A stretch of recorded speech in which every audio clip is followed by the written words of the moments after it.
Chapter 32. Kim looked out over Tokyo from the 54th floor. On a clear day, the view to Mount Fuji was breathtaking, but it had been a long time since anything had lifted his jaded mood. He had thrown up many such great blocks by the power of his will. He built what he liked, because no one dared stop him. He built with the huge debt he was allowed. He owed his banks so much money that only by constructing newer buildings, bigger and higher, could he justify his empire having the assets necessary to cover its giant liabilities.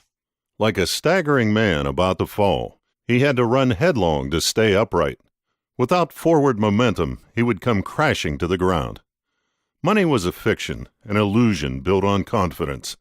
They saw his towers and could not value them, so everyone was happy when he told them he was easily able to continue to pay what was due.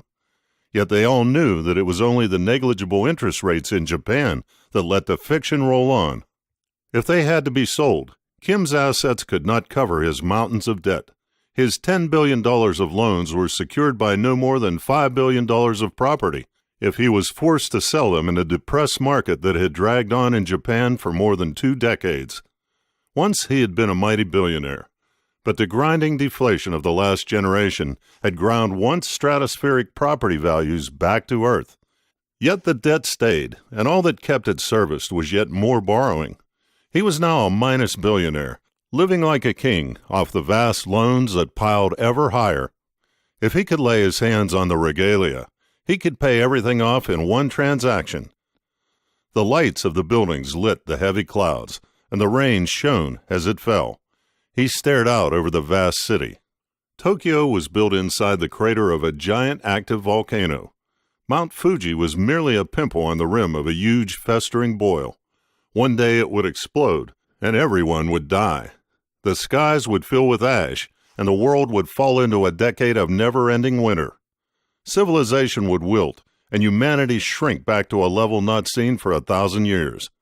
Sometimes he wished it would happen in front of him, and end his predicament in a disaster so great his calumny would be drowned in its overwhelming monstrosity. Now he had a different hope. He turned to his desk and poured sake into a tall glass. He took a net on a short stick and fished in a bowl, catching an almost transparent prawn. He flicked the prawn into the glass of sake. He lifted the glass and watched the creature twist and turn. He wondered what it felt. He wondered if it thought, and if so, what it was thinking. Was it in agony? He could see its black eyes twisting, the blood that pulsated through its delicate veins into its brain. Man could not even dream of creating such a complicated and refined thing. He tilted his head back and poured the contents of the glass into his mouth. The prawn struggled as he bit on it with a crunch. The sharpness of the sake contrasted nicely with the slight oiliness of the flesh. The living always tasted so much finer than the dead. Chapter 33. The cab drew up, and the driver lowered his window to look out at the shop's sign. "Here we are, gents.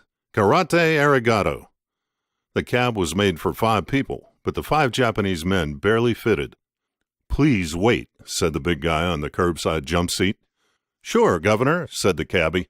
There was 40 pounds on the cab's clock, and the prospect of another 40 or 50 for the drive back was music to his ears. "I'll happily wait here for you rather than go back to central London empty." The Japanese grunted, taking it for granted that the cabbie had agreed in the affirmative. Karate Arigato survived mainly on its mail-order business to martial artists, fans, and fantasists. It was at the end of a row of scrappy shops set on a main road heading out of town towards Walthamstow in the far northeast of London. In the window there was a picture of Fred, the owner, advertising karate lessons. Fred taught kids karate at night and ran the shop in the daytime. He'd been a pretty good fighter when he was young, but now his hips and knees were blown. Perhaps 30 years ago, before huge shopping malls and parking restrictions were invented, the row of shops would have been bustling. But now they were barely visited, clinging precariously to commercial existence. Fred didn't notice 5 large Japanese get out of a black cab in front of the shop. He was busy listening to the radio and reading the newspaper at the same time. This meant that neither the news nor the discussion on the radio made much sense to him. However, the activity passed the time. It was a pleasant surprise when the buzzer on the door went as it opened. He stood up to see 5 burly Japanese men walk in. They seemed rather too big for both their suits and his shop. They were soon admiring his samurai swords. Swords had been illegal for a few years now, but no one had bothered him. It wasn't clear which were or weren't banned. His swords weren't sharp, and they were handmade. Fred reckoned that made them legal, but he was glad he hadn't been challenged by the authorities. The swords were just for decoration, he reckoned, to be hung on walls of those like him who admired martial arts. The only people who normally cared about his throwing stars, cod warlock broadswords, and nunchucks were his fun-loving clientele. Through the door to the back of the shop there was a pile of packing material to send this paraphernalia on its way to the bedroom samurai and closet Wiccans who collectively kept the financial wolf from his door. Some of his gear might look a bit wicked, but no one ever did any harm with it. The Japanese smiled a lot and bought themselves a sword each. It was nice to have a till full of fresh 50-pound notes. They bought sharpening stones, too. "Sayonara," said Fred as they left. Chapter 34. Jim had one hand in his jacket pocket. He was gazing into Jane's eyes across the table. She looked completely wonderful in her little black dress. She was absolutely perfect. "How was your pudding?" he asked. "Just great. I loved the way they blew it up in a saucepan." "Yeah," he said, "it was magic." He smiled broadly. "I've got a question for you," he said, gripping the object in his pocket. "What's that?" She glanced away as someone at the next table stood up. She looked back at him and smiled distantly. He took the box from his pocket and opened it. "I wondered if you'd marry me." He held out the box. The diamond in the solitaire was about the size of an American quarter. She hesitated. She picked the box up and examined the canary yellow stone. "No," she said, "I'm not ready." Jim closed his eyes and sat back. He dropped his head. "Sorry," she said. "It's very sweet of you." "Put the ring on and think about it." She took it out of the box and put it on. It was loose on her finger. The giant stone flashed and twinkled. The head waiter was trying to catch Jim's eye. Jim shook his head. Now was not the time to bring in the string quartet. "It looks ridiculous," said Jane, eyeing the huge sparkling rock. "It's great, but it doesn't look right on me." She slipped it off, pushed it back into the box, and closed the lid with a snap. She peered at Jim as if she was a naughty little girl. "Jim, do I look like someone ready to get married?" "What are you waiting for? Someone better to come along?" "No," she said, "just a better time. I'm just not finished yet." "Finished? What's not finished? You mean maybe you've not finished yourself off yet? Come on, let's not spoil the evening." "Hold on," he said. "You told me you're not ready yet." He held his hand up. "Okay, so this is not a negotiation. I said, 'Will you?' and you said, 'No.' That's right, isn't it?" "Yes, that's right. Not now." She took his hand across the table. "You mean a lot to me. You really do." But however much I think of you, I love what I do more." She squeezed his fingers. "I just haven't had enough of what I do. I don't want to give it up, not for anything. Not even for you." Jim looked grim. "How long will it be before you want something more?" "I don't know. I can't make any promises. It doesn't have to come between us." "No, I suppose not." Jim looked over his shoulder. The musicians who had briefly filled the doorway were making their way out again with their instruments, ushered by the head waiter. Jane was watching them. "Okay," she said, "let me ask you something." "What? Will you stick around for me?" "Yes," he said. She was pushing the box back to him. "Good," she said. "I'd like that very much." He put it back in his pocket. "Can I ask you something else?" she said. "Go ahead." "How much was that ring?" "You don't want to know." "No, you're probably right." Chapter 35. The chief priest of the Shinto shrine sat cross-legged on the floor. Behind him, 4 priests stood by drums they were beating in a set of interlocking rhythms. He read the scroll again. The calligraphy was the work of the high priest of the Ise shrine. A lost mirror, reflections from the deep sea, now are seen again. He laid the parchment in the urn of glowing charcoal, the heat bathing his hand. He watched the cylinder of paper first crease, then smoke. A flame licked up around it, rose up the sides, and began to dance. He fanned his face. He closed his eyes and fell into meditation. He knew that the Yata no Kagami was a myth, as was the sword Kusanagi which his temple guarded. It had been his first act when he had been elevated to check the package for the sacred item. He had retraced the same path as his predecessors, their careful study a tortured path he had followed years after them. Every fold had its many fathers, and they, too, had found nothing inside the package but a thin gold bar away down the box and a sheet of paper with a letter written in archaic script. He had held the letter and tried to read it, but the writing was faint and indecipherable. He had closed the package and refolded the paper, as had his predecessors, and sealed it with his own seal, as they had done in their time. Like the generations of chief priests before him, he had been left to ponder its meaning. It was a profound journey that only a few had been privileged to experience over those many centuries. Now the mystery had evolved once more, as the smoke from the parchment thickened on its passage to the heavens. He opened his eyes and lifted his head, the tassels on his black hat flicking from side to side. He straightened his arms, and his golden sleeves fell down like curtains. He pulled out his mobile and SMS'd the high priest of Ise Shrine. "I know of this. What are we to do?" He prayed that the answer would not come by scroll. The phone was ringing. It was Devas's ringtone. Jim looked at the clock. It was the middle of the night. He grabbed the phone off the bedside table. "What have you done?" the old man practically shouted. "What's up?" said Jim wearily. "Have you seen the yen?" "No," said Jim, slipping out of the sheets naked. "You know I don't do that anymore. I try not to even look." "Well, the yen is all over the map." "Really?" said Jim, pulling on his dressing gown. "My models tell me something big is going on. Who knows about the regalia?" Jane was awake now. "Don't know," said Jim, opening his bedroom door. "The professor. The guy that sold it to me." He went down the hallway into pitch black. "Whoever they've told." "They've told many. The whole causal nexus is lit up like the aurora borealis." "Hold on. Let me get to my screens." He plonked himself down and opened up his trading battle screens. "Shit," he muttered. The yen was down 9% in a straight line. "I did ask for $100 billion at one point," he said. "I didn't mean it, though." "That's rather excessive," remarked Devas. Jim groaned. "This bastard's going to roll all over the place," he said, watching the currency shudder from one price level to another. "You sure a bit of Japan hasn't fallen into the sea or something?" "Certain." "They're coming tomorrow to take a look," said Jim.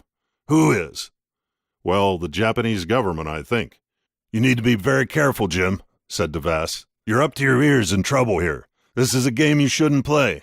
Just give the regalia up and be done with it." "Max, they're coming tomorrow. They can take a look, make me an offer, and it's all done and dusted. No need to panic." "Panic!" shrieked Devas. "There is every reason to panic. The markets are never wrong."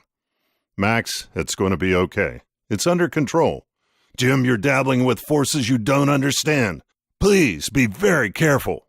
"I will, Max," he said, watching the yen spike up a whole % in a gigantic move that might have taken half a day in a normal market. "Now I'm going back to bed." He hung up. Jane was standing in a doorway. "Care to fill me in?" "Always," he said, "but later. First, I've got a scar that needs some kissing."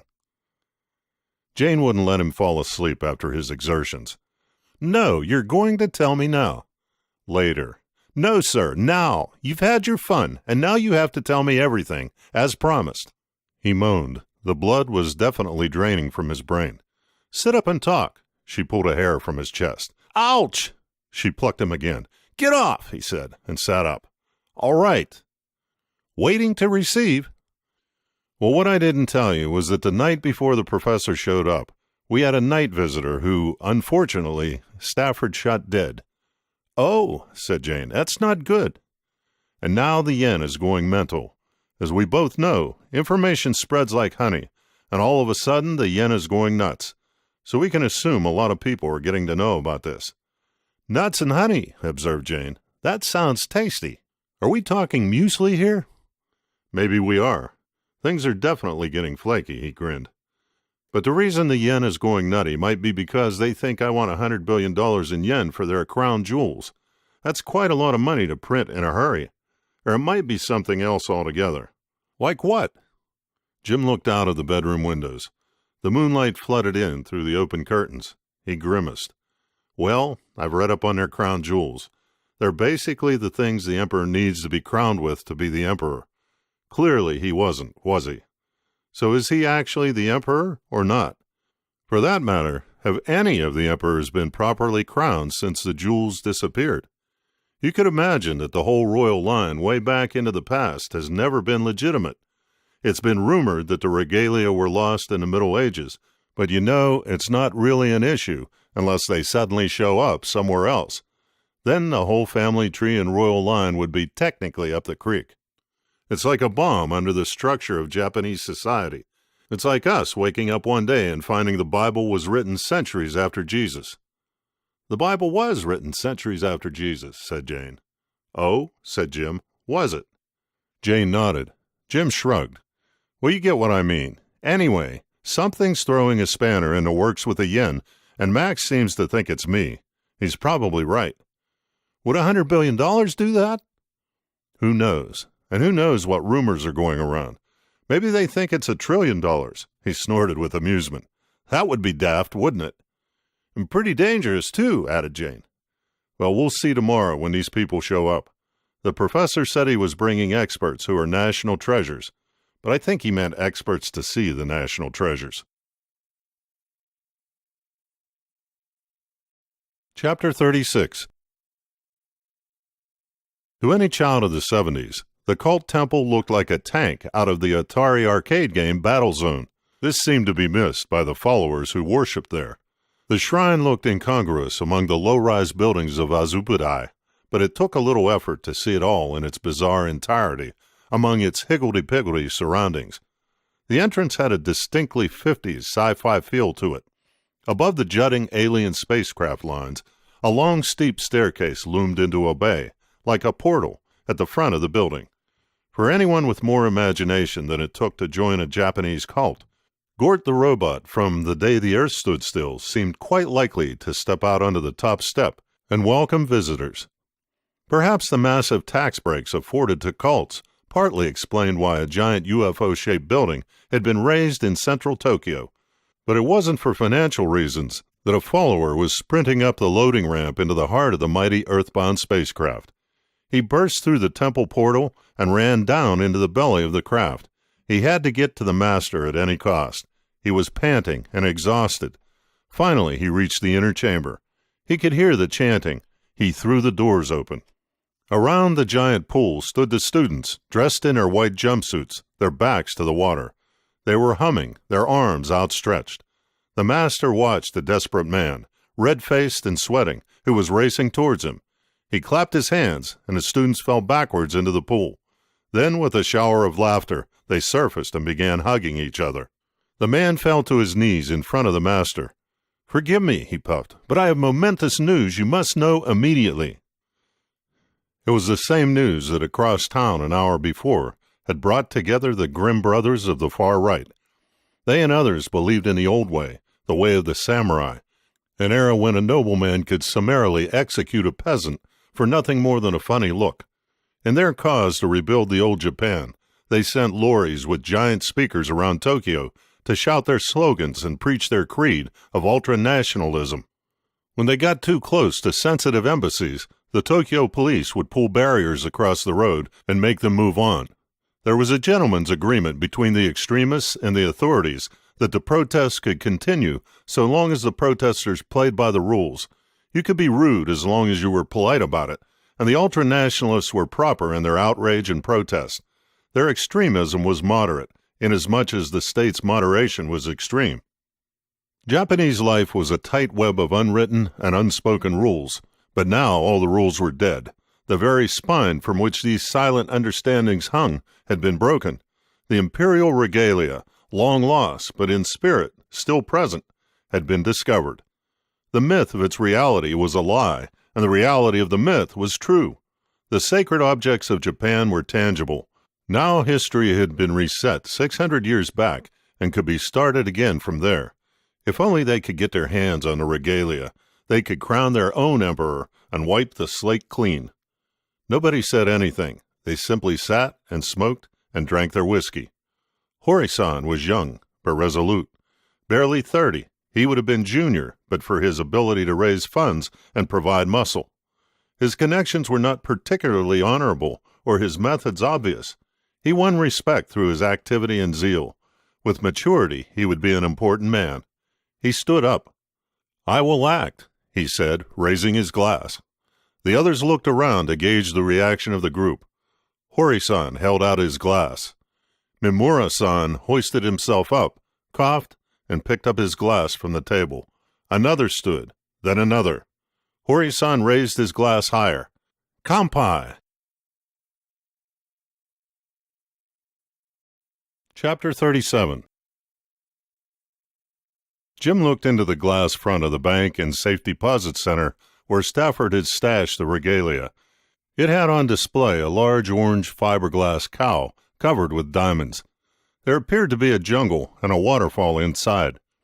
It wasn't like the antiseptic bank he had worked in. It looked more like a greenhouse gone wrong than a powerhouse of wealth management. The crazy movement of the yen was playing on his mind. For starters, the situation just screamed out to be traded. Sitting on his hands was like asking a little kid with a plate of chocolate biscuits shoved under his nose not to eat them. If that wasn't off-putting enough, the thought that it was connected directly to him and the regalia was weighing on his mind. Devas was right. He was dabbling with things he didn't understand. It was like being in possession of Excalibur or the Holy Grail. Something was bound to go horribly wrong. He tried to put that thought out of his mind as he headed for the revolving door with his un-fiancée and his un-butler. They were shown down to the vault. There were 3 ancient men with Akira Nakabashi as they entered the meeting room of the safe deposit section. The professor stood, and 2 tiny old men struggled to their feet. The third, in a wheelchair, simply nodded. Jim suddenly felt a little too informally dressed in his tennis shirt, slacks, and jumper. It was wet and cold outside, and he held his raincoat over his arm. "Please sit down," he said, dropping the coat over the back of a chair. The 2 old men must have been at least 90 and looked as though a draft from the door might blow them over. "Thank you," said Akira. Nobody sat. "I am most honored to introduce you to 3 living national treasures. Saito-san," he said, pointing to the ancient man in a wheelchair, "is our living national treasure in Touretics." "Nice to meet you," said Jim. Stafford and Jane were bowing. The old man nodded, his small, knobbly hands gripping the arms of the wheelchair. "What's Touretics?" said Jim. Akira paused. He seemed to be searching hard for a good word. "Metal carving," said Stafford quietly. "Exactly," agreed Akira. "This is Stafford and Jane," said Jim, rather put off by the prospect of complicated introductions. "This is Fujita-san, living treasure of sword-making," said Akira. Fujita-san bowed stiffly. The stiffness expressed a degree of anger rather than advanced age. They bowed back. "This is Suzuki-san, living treasure of Bakiru, and also most respected expert of Magatama." "Ivory carving and jade gems, like the necklace," whispered Stafford. Suzuki-san smiled and bowed, bobbing up sharply with a wide grin of broad, yellow, twisted teeth. They all bowed again. They sat down. "They're bringing the things in a second," said Jim, to the frail assembly of Japanese men. "Did you all just fly in?" he asked. A long flight might have been enough to kill people that decrepit. "Yes," said Akira. Suzuki-san spoke. Akira translated. "Suzuki-san says it will be a fine end to his life if he sees the 3 sacred treasures." "That's nice," said Jim. He glanced around the room. It was like a bunker. There were no windows. The tired paneling was punctuated with bland abstracts that might have been fashionable in the 70s, but were now the height of kitsch and rather grimy to boot. To his relief, the meeting room door opened. The three old men sat up in their seats and watched intently as the safe deposit manager brought in a long, thin, silver-colored box. Stafford took a key from his pocket, and the manager produced another. They unlocked the box together. The manager left the room.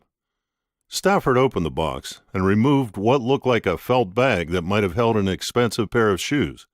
He took out the mirror and placed it on the table on top of the flattened bag. Akira passed it to Saito-san, who held it as if it was as fragile as a butterfly. He blinked at it as if dust had blown into his eyes. He turned the mirror in his hands, barely touching it, as though even the slightest contact was some kind of violation. Stafford took the necklace from another bag and laid it on the table. Suzuki-san let out a cry of what might have been pleasure or the result of an excruciating blow to the funny bone, such as Jim had experienced as a child. He plucked up the necklace with the middle finger of his right hand and held it to the light. He uttered a long series of oohs. Jim took out the sword, and suddenly the room was still. He offered it to Fujita-san. Fujita-san stood up, as if sitting down would be disrespectful. He took the sword in both hands and looked down at it without moving. He breathed in, scowling, then exhaled and pulled the blade half out of its scabbard. He looked at it, then at Akira. He spoke, and Akira nodded. "What did he say?" said Jim. "I said," replied Fujita-san, "this must surely be Kusanagi." He laid the sword back in its scabbard on the table and sat down. Suzuki-san and Saito-san had swapped items and were engrossed in their reveries. "Don't you want to look at the sword some more?" Jim asked Fujita-san. "No," he said curtly. "Why?" wondered Jim.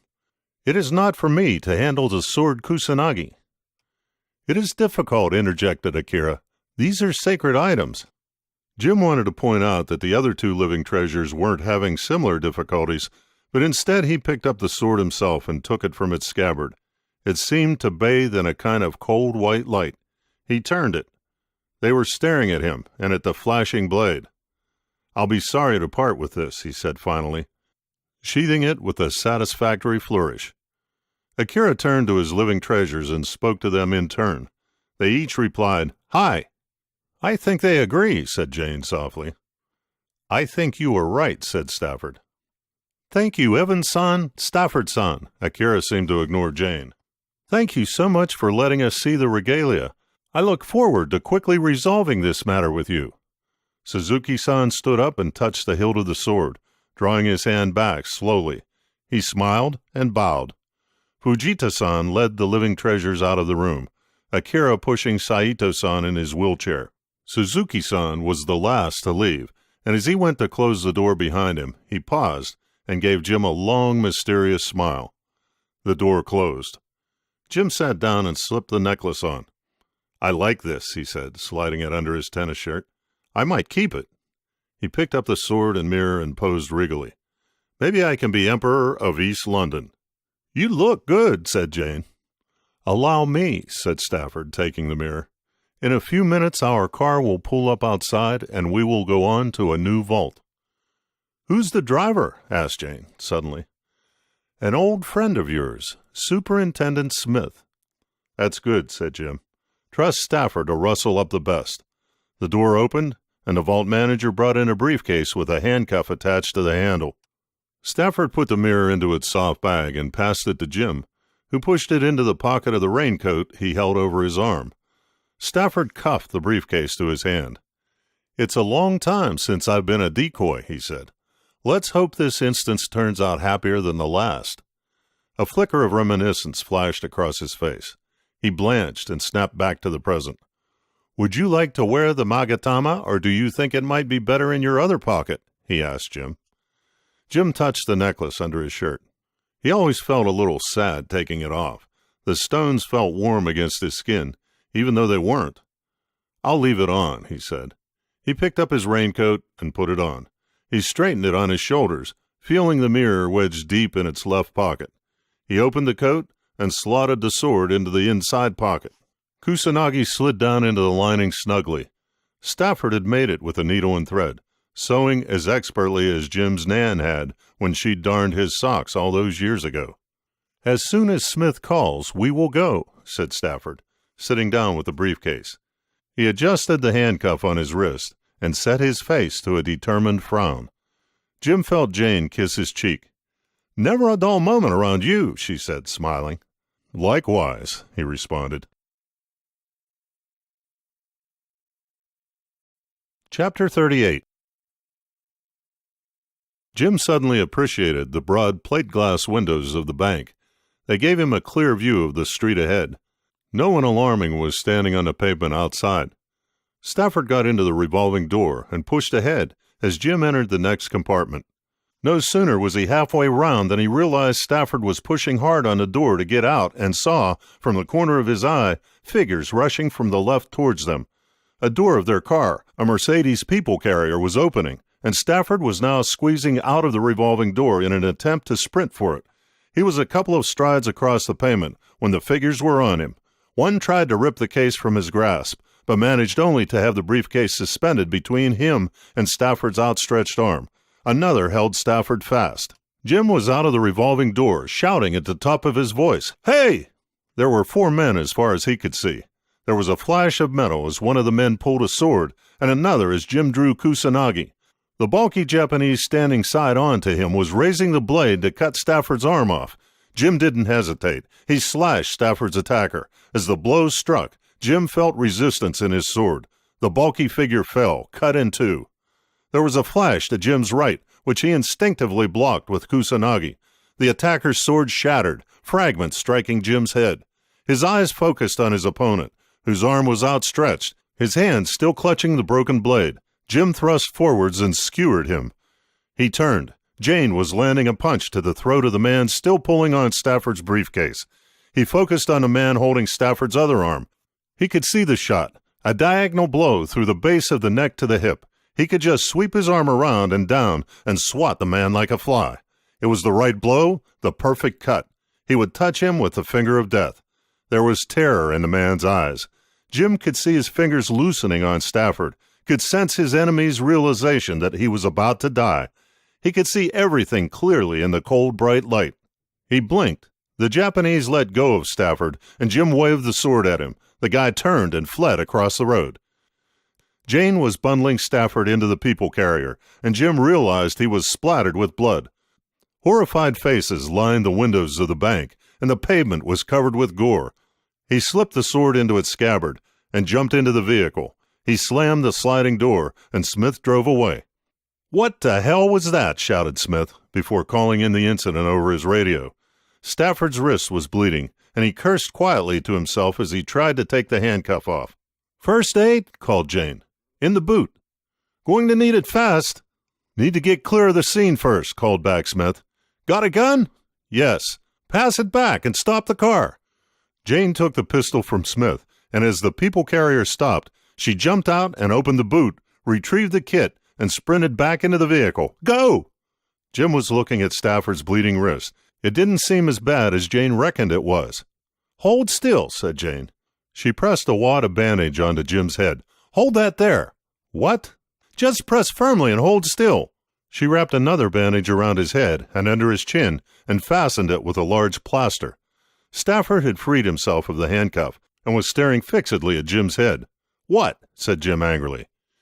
"You have a large gash in your scalp, which is rather hanging off," said Stafford. Jim looked at Jane, then back at Stafford.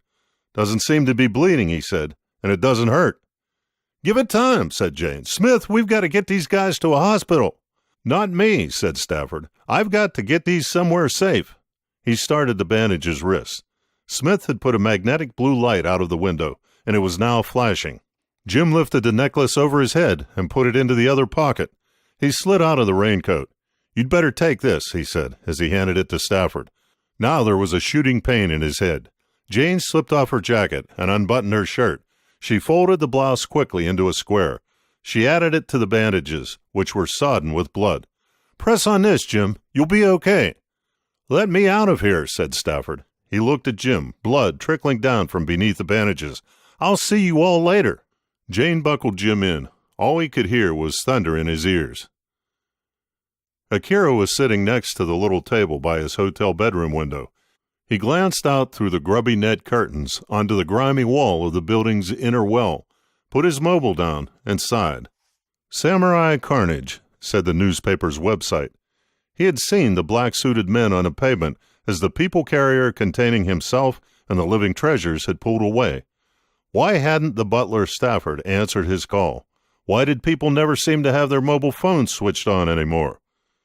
His eyes closed, and he saw the fox in front of him again, its pink tongue pulsating with each breath.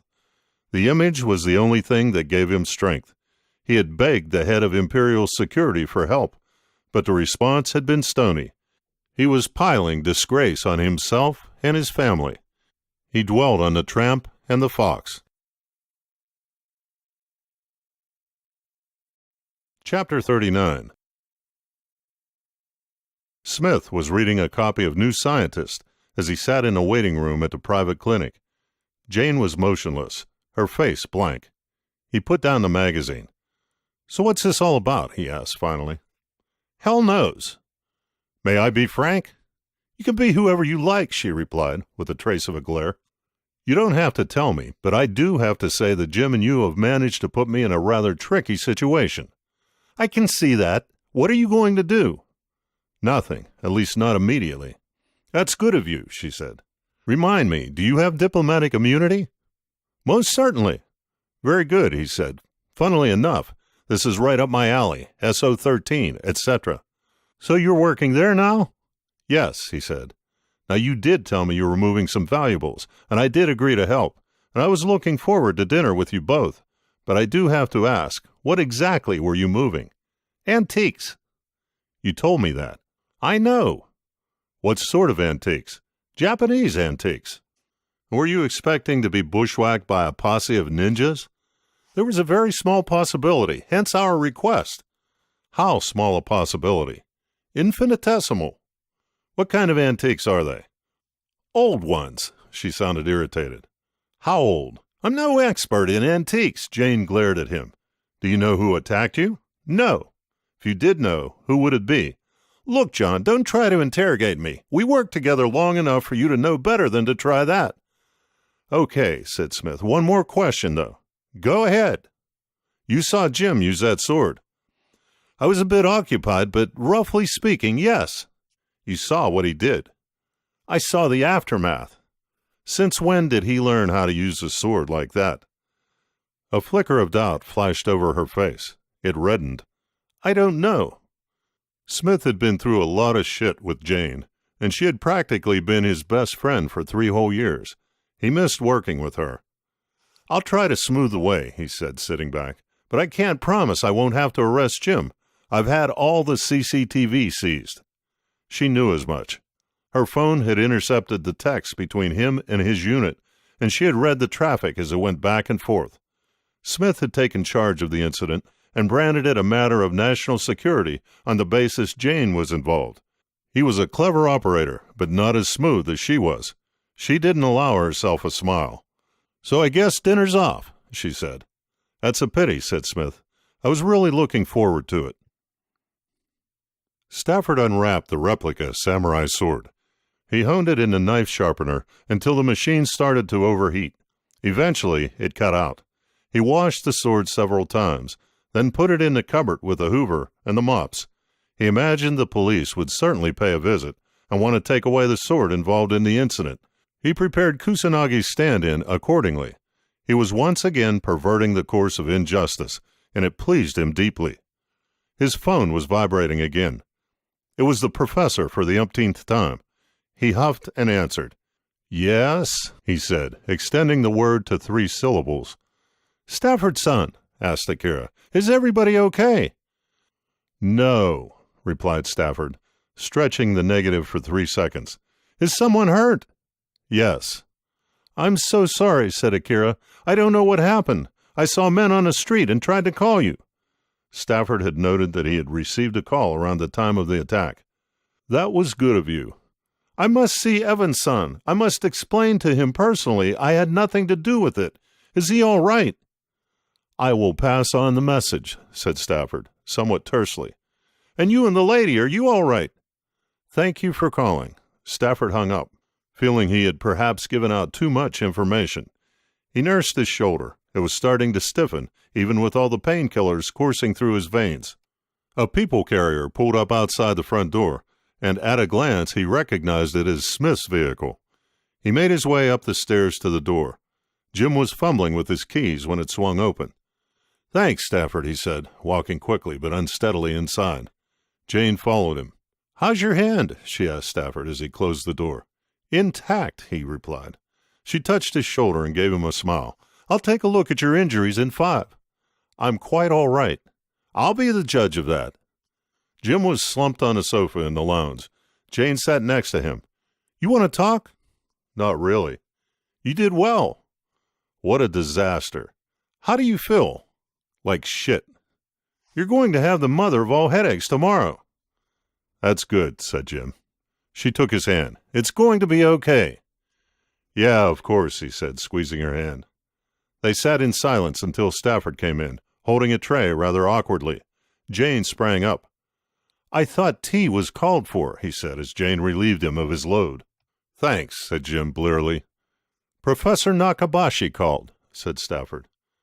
"I hope you told him to go piss off," said Jim, his head rolling back.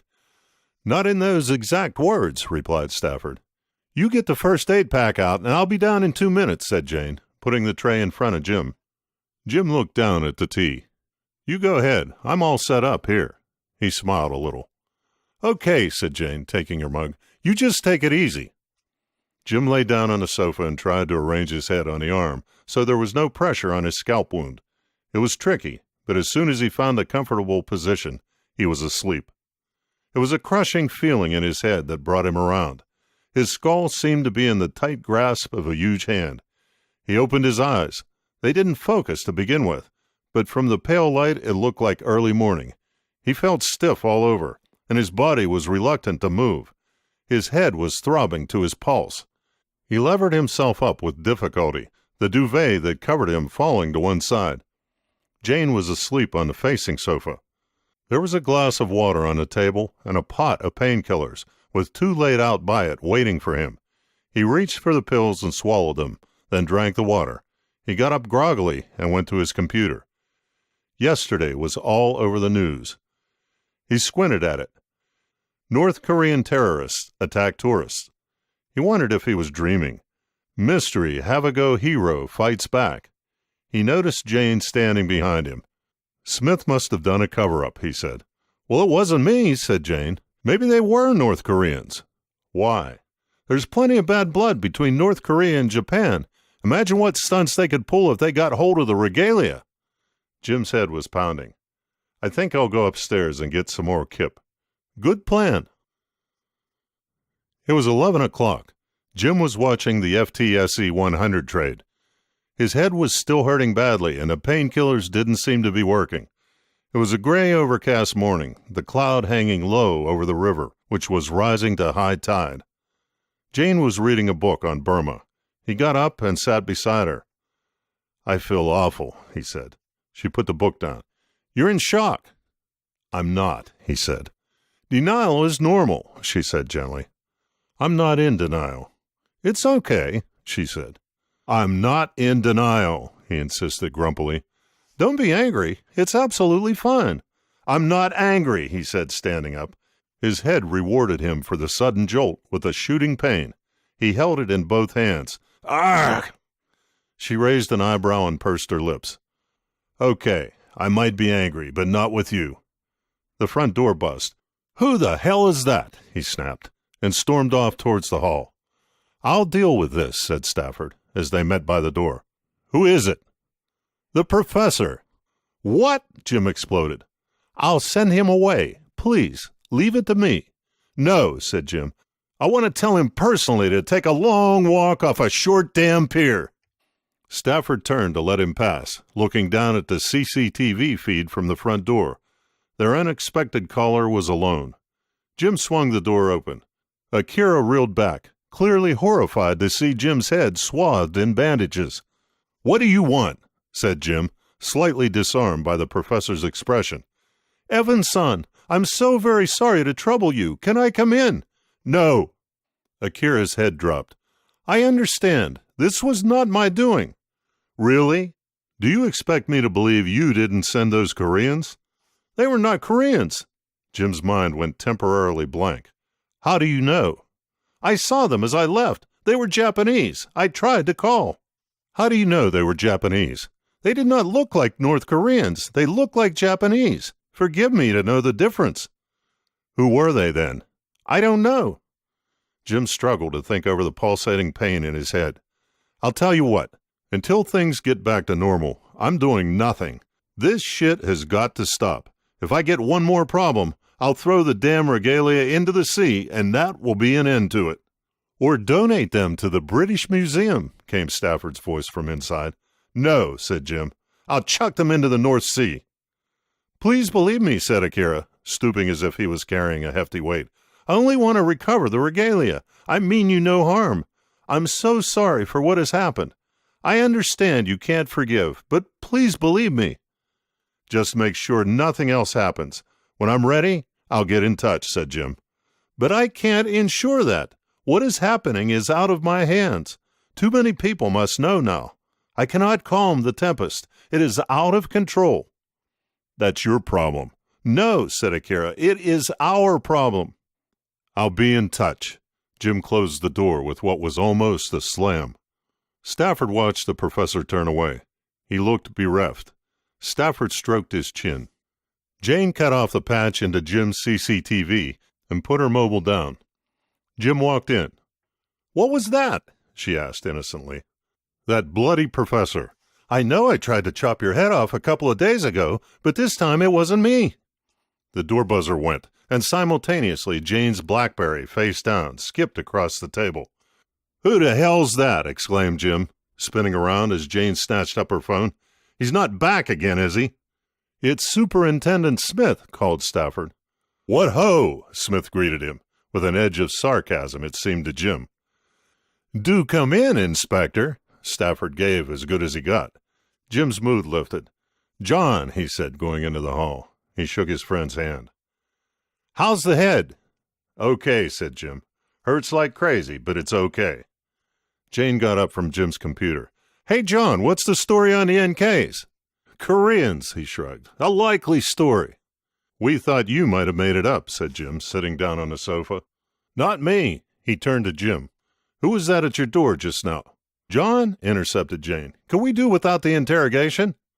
Not for much longer, he replied. Where did the story about the Koreans come from? Asked Jim. Smith closed his eyes. You know, he said, this is all wrong. I'm meant to be making the inquiries here. Come on, John. You know I'm going to find out as soon as the West Coast wakes up. Is this some kind of DIA operation? Said Smith, propping himself up on the edge of the ancient table. Just help me here, said Jane. I'll fill you in as soon as I can. Smith looked down at her thoughtfully. All right, but you're getting nothing further from me until then. Japanese intelligence told us it was North Koreans. And? Prompted Jane. Well, let's just say we aren't exactly in regular communications with the Japanese on this kind of matter, so we took what they said at face value. It's a convenient story for everyone. But you don't believe it. I associate heavily tattooed Orientals with the Yakuza, said Smith. There you are. Now I've broken my own agreement to say no more. The Japanese Mafia, put in Jim. Yes, said Smith, and all very fishy if you ask me. Or should I say all very sashimi? Who was your visitor? Can't say, said Jane. Look, said Smith, getting off his perch, this is not on. I could just throw you all into a cell, and then you'd have to spill the beans. That won't work, said Jane. My leave ends on Friday, and I have to be back in Virginia. Smith looked sourly at her. Isn't abuse of friendship a felony in your country? No, she said. It's a misdemeanor. Smith turned to Jim. I hope you know what you're doing, mate, he said. I can't help you if you won't let me in. I mean, don't get tangled up with the DIA. They'll eat you up and spit you out. He gave Jane a penetrating look. She responded with a pointed glare. We're not so bad, she said. As Smith talked, Jim was thinking about the asking price for the regalia. The Japanese had tacitly agreed to pay $100 billion for them. Something burst in his head with a crack like exploding bubble wrap. He realized he was being a complete idiot. His, Jane, and Smith's lives were simply not worth a fraction of $100 billion. $100 billion was more than the GDP of Libya. Thousands of lives could be blotted out with $100 billion, and there he was, taunting the world with it. He had got himself into a high-stakes game he didn't know how to play, and all their lives were in the pot. They would all be sacrificed without hesitation to the winning of that prize. "Thanks, John," said Jim, holding down the emotions that were rising inside him. "It'll all turn out okay. Once it's done and dusted, I'll tell you about it over a beer." "I'll let myself out," said Smith gruffly. Jim was staring out onto the river, watching the water run downstream towards the sea. "What are you thinking?" asked Jane. "I'm going to give them back," he said. "Screw the money." "Wait," said Jane. "Let's not do anything too quickly. We've got to go over all the options. We can't afford to do anything dumb." "I'll just ring up the professor and hand them over to him." "That's a good idea," said Jane, "but don't do it right this second. Let's think it over properly first. We have to get this right." "These attacks aren't about the professor," said Jim. "I believe him. What would a history professor have to do with killers?" Jane nodded. "Nakabashi is Japanese government, right? They wouldn't use Yakuza muscle. That's coming from somewhere else." "This is just an almighty screw-up," said Jim. Jane nodded. "Yep, and it's getting messy, fast. The configuration is looking bad." "This gear is like plutonium," said Jim, almost to himself. "It's toxic. We're in some kind of death spiral. I can feel it. It's like when the market crashes. Suddenly things take on a life of their own, and you can't fight it. Sometimes you've just got to drop the ball and hightail it out of trouble, but you never do it without thinking it through," said Jane. "Let's make sure we don't land ourselves in deeper shit by handing the stuff over too fast. We'll do some planning.